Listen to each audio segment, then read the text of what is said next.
freaking awesome question. So, Mary, I'll get to your question again in a second, but let me go through this. This might be a little bit of a tangent, but I want you to think about, so here's the deal. You've been trying to help your dog's behavior. You've been practicing every day. You've been trying to teach your dog this and that, and kind of using the protocols that you're learning right now, you know, implementing the stuff and the things, and you're the one growing, and you're the one happy with the results that you're seeing already. So the problem of your partner not being into it, and I totally get it, it's frustrating, you know, not helping you reinforce, not supporting your efforts, not participating in the new dynamic. Like, you know, you told me, he said, what the fuck does personal development mumbo jumbo have to do with your dog? You know, and that's not uncommon. So this is what I want you to hear. This is what I want to offer you to keep in the back of your mind. You cannot change them, okay? Don't even try. It's not healthy for anyone. So remember that you are the one experiencing the worst of the dog's behavior. You are the one growing and doing the hard internal work to fix it. You know, you can yell at them, you can threaten them, you can guilt them, but at the end of the day, it's up to them to decide if they're willing to support you in this. Now, you can influence, so what can you do to influence? Well, this is gonna sound a little bit simple, but I know it's not. But you can only continue to do you. You know, share a lot of your success, share a lot of your failures, invite them to experience this with you, but you can only ask, you can't tell, and you can't punish them when they say no either. You know, just because you're doing you, you know, it can kind of feel overwhelming, but this, like I said when we started, like this actually has little to do with your dog, as you're now learning, right? So look, of course I want you to check in with the other people that are involved in the care of him. And yes, this is an investment both in time and money, because this isn't the PetSmart training he wanted. You know, if you wanted boring old dog training, you would have went to someone else in the first place, right? But you're here because you realize that your dog is that mirror just projecting back to you, and you're the one that's not afraid to look at how things are showing up in your lives and your relationships, and plus get the coaching around it. That's hard for a lot of people to do. Plus, you're the one that's committed to learning and implementing the tools so you can set the boundaries, so you can stand up for yourself and your dog. So the fear of not doing it right is kind of gone now. And I mean, did you ever think that when you signed up for a dog training program that you'd be looking for things that scared you? You know, and I gotta tell you, you guys are fucking rocking it, because like I said earlier, this has little to do with training your dog at all.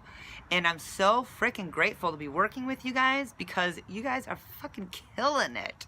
So yeah, I want you to check in with the other caregivers, but not to ask permission, more to inform them that this is going on and they're going to see some changes. You know, you can't ask the other person if they think you can do it. You know, that's part of the problem in the first place.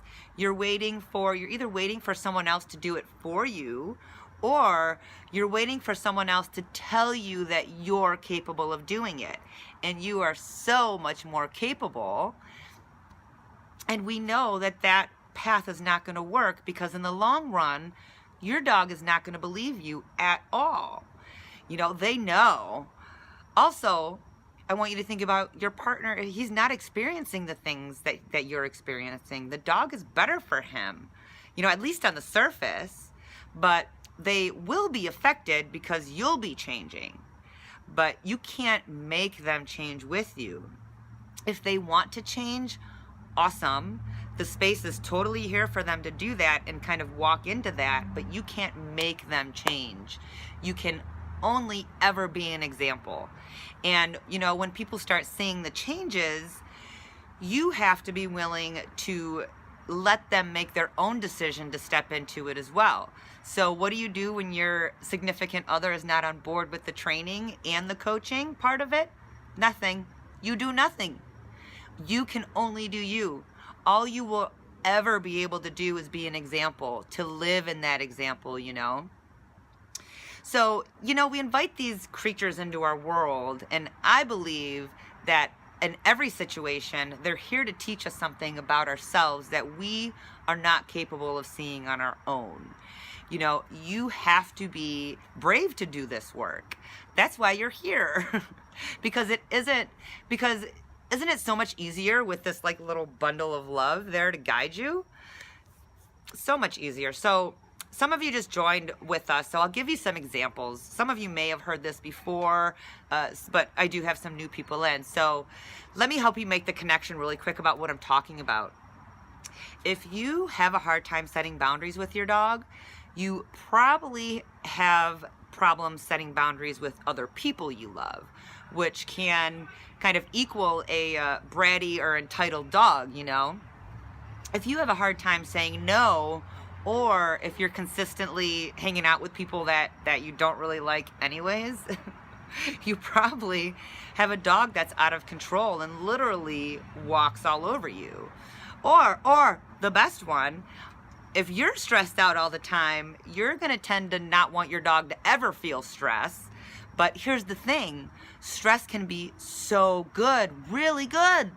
It's the only way nature grows. You know, a butterfly comes out of a cocoon, a lobster comes out of a shell. And the thing is that they all need to struggle through it. If they don't, they could not strengthen the muscles that they need to be that new version of themselves.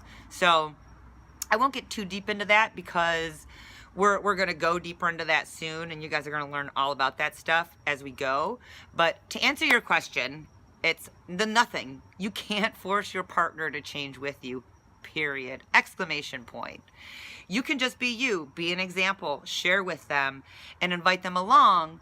But like I said, don't get bent out of shape if they decline. Because remember that what we were talking about earlier, you know, always be asking yourself, are you seeking power or are you seeking connection?